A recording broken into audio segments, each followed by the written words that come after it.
আশা করি ভালো আছে। আজকে ছিল রিয়া দিদি আর রোহন দাদা জন্মদিন, তাই আমাদের নিমন্ত্রণ করেছে। আমরা পৌঁছে গেছিলাম জন্মদিন বাড়ি, বেশি দূরে নয়, আমাদের বাড়ির পাশে। গিয়ে দেখলাম কত বেলুন দিয়ে সাজিয়েছে আর কত বাচ্চারা এসেছে। এগুলো সব রিয়া দিদি যেখানে পড়তে যায় সেখানকার বন্ধুরা। এবার কেক কাটা হবে, আমরা সবাই দাঁড়িয়ে আছি। রিয়া দিদি আর রোহন দাদা কেক কাটবে। চলো এবার সবাই বলো happy birthday to you.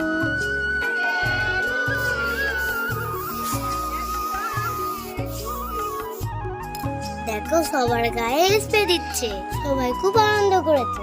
Rohan দাদার গায়ে ভর্তি করে দিয়েছে, আমার মাথাও ভর্তি করে দিয়েছে। কেক কাটা হয়ে গেছে, এবার সবাইকে কেক দিবে আর এদিকে গিফট দেওয়া হচ্ছে। এবারে খাওয়া দাওয়া করবো। ভিডিওটা যদি ভালো লাগে লাইক কমেন্ট সাবস্ক্রাইব করতে ভুলবেন না। Good night.